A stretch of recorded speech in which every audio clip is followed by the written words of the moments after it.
Telugu Desam party అధ్యక్షుడు చంద్రబాబు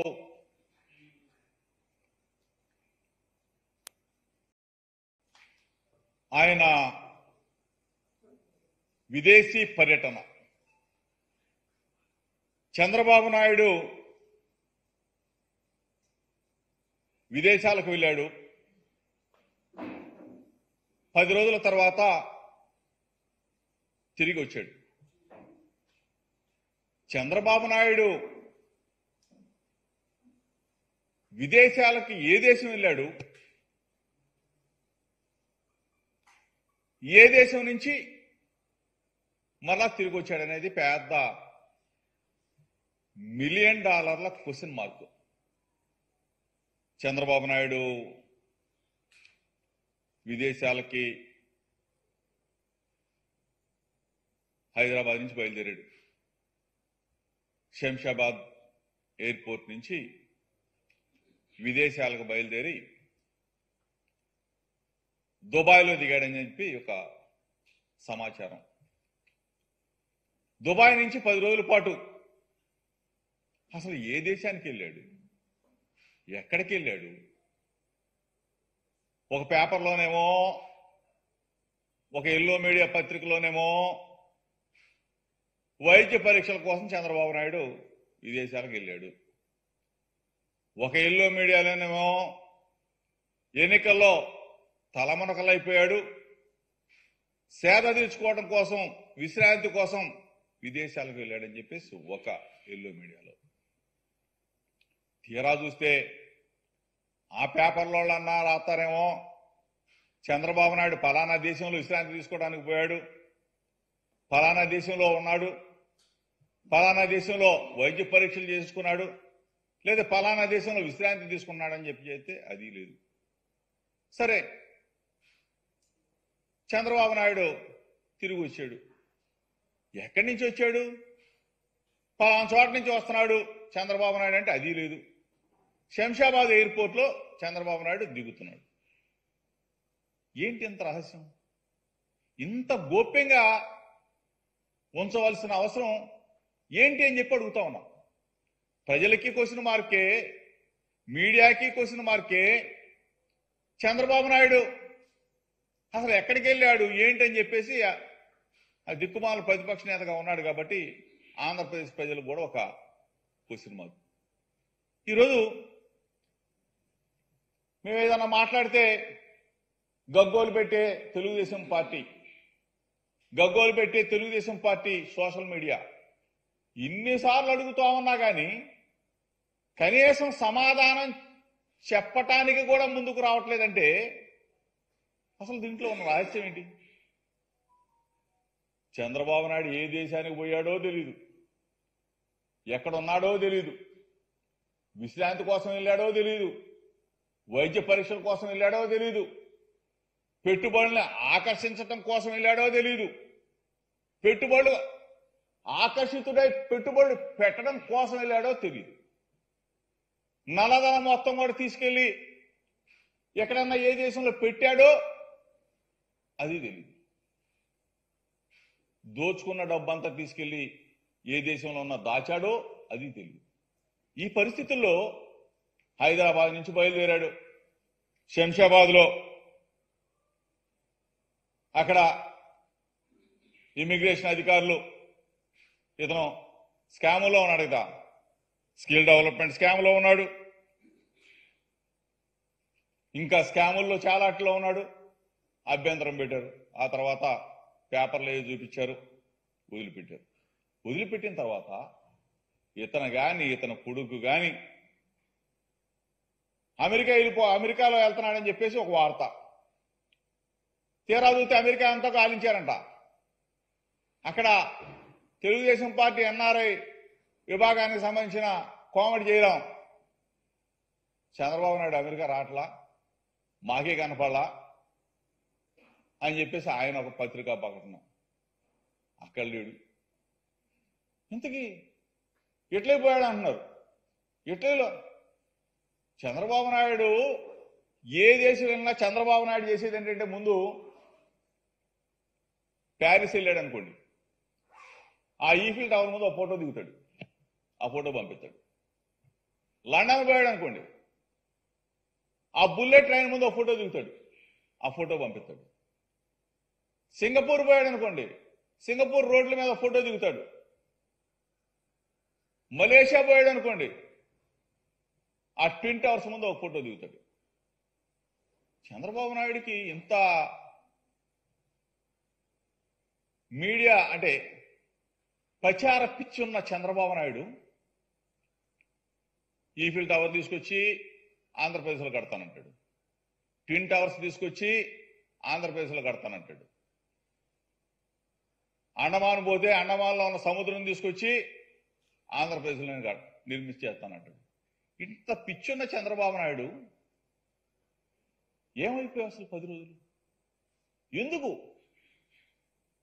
ఇంత దాపరికం? ఎందుకు ఇంత దాచుకుంటా ఉన్నారు? దీని మీద చెప్పవలసిన బాధ్యత మీకు ఉంది కదా.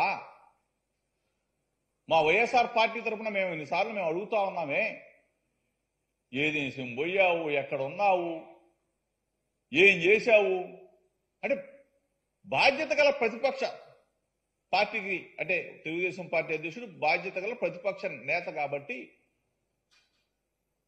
ఇంటెలిజెన్స్ అధికారులు చెప్పరు.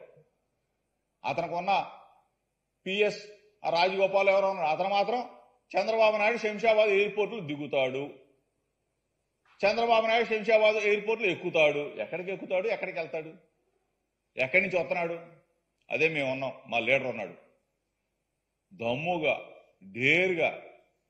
మా జగన్ అన్న, మా జగన్మోహన్ రెడ్డి గారు, మా ముఖ్యమంత్రి గారు లండన్ వెళ్తా ఉన్నాడు, పలానా టైంకి పలానా గన్నవరం ఎయిర్పోర్ట్ నుంచి బయలుదేరుతా ఉన్నాడు, లండన్లో దిగుతా ఉన్నాడు. పలానా టైంకి లండన్లో బయలుదేరుతా ఉన్నాడు, పలానా టైంకి గన్నవరం ఎయిర్పోర్ట్లో దిగుతా ఉన్నాడని చెప్పే సమాచారం పోలీసు అధికారులు, ఇంటెలిజెన్స్, మా పార్టీ మొత్తం చెప్తా ఉంటే అసలు మీకెందుకు రా భయం? మీకెందుకు ఇంత ప్రశ్నగా మిగిలిపోవాల్సినంత అవసరం ఏంటి? ఇప్పటికైనా అడుగుతా ఉన్నాం, చంద్రబాబు నాయుడు ఏ దేశం వెళ్ళాడు, ఎక్కడున్నాడు?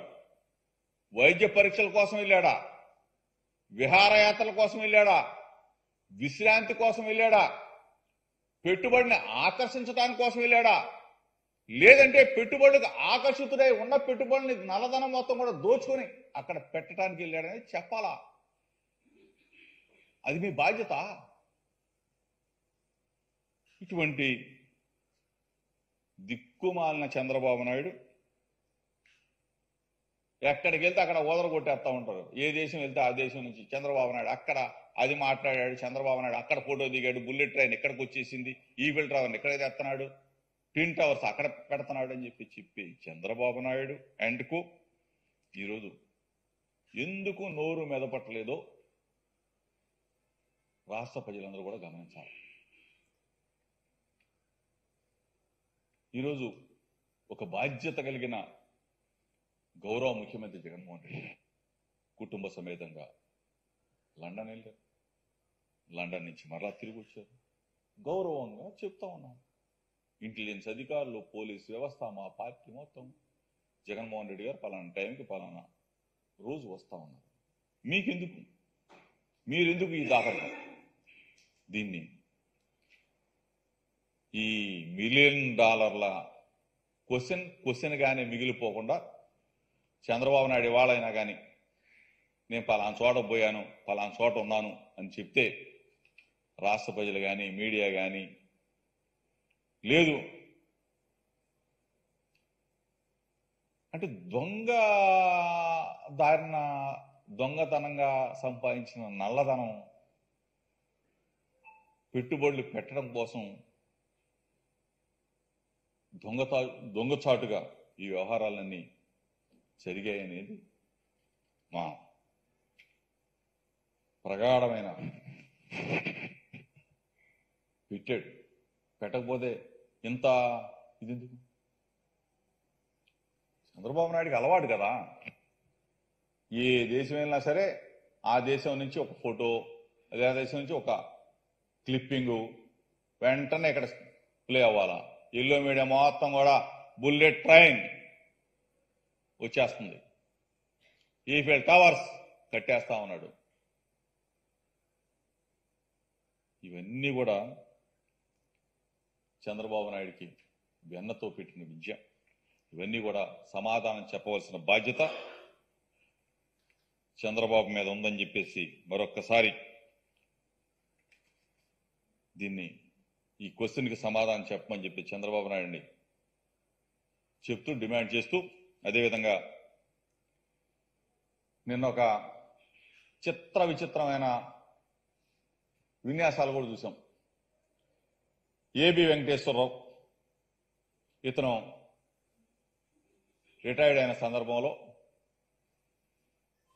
తెలుగుదేశం పార్టీ మొత్తం కూడా వెళ్ళిపోయి ఇతనికి సన్మానం చేయటం, ఇతనికి దండలు వేయటం, ఇతను కౌగులించుకోవటం, ఇతన్ని ఊరేగించడం, ఇవన్నీ కూడా మనం చూసాం. ఏమయ్యా పెద్ద మనిషి, నువ్వు తెలుగుదేశం పార్టీ తొత్తు కదా, తెలుగుదేశం పార్టీ తొత్తు కాబట్టే కదా నువ్వు నీ మీద ఉన్న అభియోగాలు, కేంద్ర ఇంటెలిజెన్స్ కూడా నీ మీద అభియోగాలు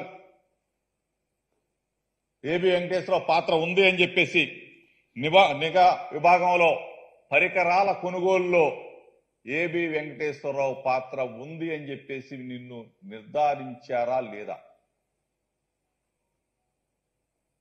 సాక్షాత్తు కేంద్ర హోంశాఖ అనుమతించిన మాట, నీ మీద విచారణకు అనుమతించిన మాట వాస్తవం కాదా?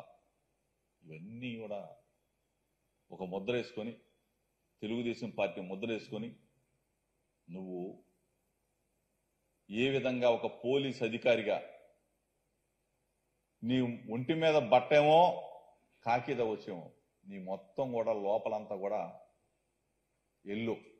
అటువంటి నువ్వు నిన్న నువ్వు రిటైర్డ్ అయితే తెలుగుదేశం పార్టీ నాయకులు అంటే దేవినే నోమా లాంటి వాళ్ళు కూడా వచ్చి వాటేసుకొని నిన్ను సేవలో గప్పి బొకేలు ఇచ్చి వాటేసుకొని సన్మానం చేస్తా ఉన్నారంటే నీ పచ్చదనం మాకు తెలియదా? ఏబి వెంకటేశ్వర చరిత్ర ప్రజలకు తెలియదా? అందరికీ తెలుసు. నీ నిజస్వరూపం నిన్న స్పష్టంగా బయటపడిందని చెప్పేసి మీడియా మిత్రుల ద్వారా రాష్ట్ర ప్రజలందరూ కూడా చెప్తూ, ఈరోజు ఎగ్జిట్ పోల్స్ తోనే తెలుగుదేశం పార్టీ, జనసేన కూటమి దిమ్మ తిరిగి బొమ్మ కనపడబోతా ఉంది. ఎగ్జిట్ పోల్స్ ఫలితాలతో చంద్రబాబు నాయుడికి దిమ్మ తిరగబోతా ఉంది, బొమ్మ కనపడబోతా ఉంది చంద్రబాబు నాయుడికి. ఒక విధంగా ఈ ఎగ్జిట్ పోల్స్ తో దిమ్మ తిరిగి బొమ్మ కనపడితే 4వ తారీఖున రిజల్ట్స్ ఫలితాల రోజు చంద్రబాబు నాయుడికి నాకు తెలిసి మూర్ఛ వచ్చేసింది. చంద్రబాబు నాయుడు మూర్ఛ రోగంతో హాస్పిటల్లో చేరటం తథ్యం. ఏదో పనికి మాలిన సర్వే సంస్థలు కొన్నిటిని అడ్డం పెట్టుకొని వచ్చేస్తున్నాం మేమే వచ్చేస్తున్నాం అని చెప్పేసి ప్రచారం చేసి ఎల్లో మీడియా 4 రోజుల పాటు గెంచితే ఈరోజు సాయంత్రం 6:30కి దిమ్మ తిరిగి బొమ్మ కనపడుతుంది మీకు. 4వ తారీఖు మాత్రం కూటమికి కుదిరైపోవటం ఖాయం, చంద్రబాబు నాయుడికి మూర్ఛ రావటం ఖాయం, చంద్రబాబు నాయుడు ఆ మూర్ఛ రోగంతో హాస్పిటల్లో చేరటం ఖాయం. జగన్మోహన్ రెడ్డి గారు బ్రహ్మాండమైన భారీ మెజార్టీతో గెలవటం తథ్యం. జగనన్న మరలా ముఖ్యమంత్రి కావటం ప్రజల ఆకాంక్ష. ఇది తప్పక నెరవేరబోతా ఉందని చెప్పేసి మీ ద్వారా తెలుపుతూ వైఎస్ఆర్ శ్రేణులు మొత్తం కూడా సంబరాలకు సిద్ధం కండి. అందరం కూడా కలిసి బ్రహ్మాండమైన పండుగ వాతావరణంలో జగనన్నని మరలా ముఖ్యమంత్రి చేసుకోవటం కోసం అందరం కూడా ఆ ప్రమాణ స్వీకార మహోత్సవానికి ఎదురు చూస్తూ ఉన్నామని చెప్పేసి మీ ద్వారా శ్రేణులు మొత్తం కూడా సంబరాలకు సిద్ధం కమ్మని చెప్పేసి మరొకసారి వైఎస్ఆర్ కాంగ్రెస్ పార్టీ శ్రేణులందరూ కూడా తెలియజేస్తూ పిలుపునిస్తూ సెలవు తీసుకుంటున్నా. నమస్కారం.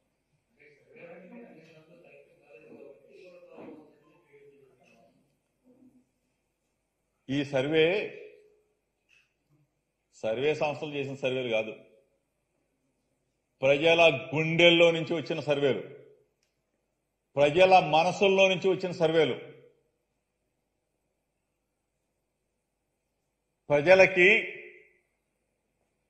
వెన్నుగా దన్నుగా నేను ఉన్నాను అంటూ జనం గుండెకి ప్రతి గడపకి కూడా సంక్షేమ పథకాలు, సంక్షేమం అంటే ఎట్లా ఉంటది, అభివృద్ధి అంటే ఎట్లా ఉంటదని చేసి చూపించాడు. కాబట్టి జనం గుండెల్లో నుంచి వచ్చిన సర్వేలు ఇవన్నీ. ప్రతి గుండె కూడా ఫ్యాన్ ఫ్యాన్ ఫ్యాన్ అని చెప్పేసి చెప్పింది. కాబట్టి సర్వే అదే విధంగా రాబోతా ఉంది. ఫ్యాన్ బ్రహ్మాండంగా తిరగబోతా ఉంది. 4వ తారీఖు చూస్తారు కదా ప్రజలు ఏ విధమైన తీర్పు ఇవ్వబోతా ఉన్నారు, జగనన్నకి ఏ విధంగా పట్టం కట్టబోతా ఉన్నారు అనేది 4వ తారీఖు బ్రహ్మాండమైన మెజార్టీతో గెలవబోతా ఉన్నాం.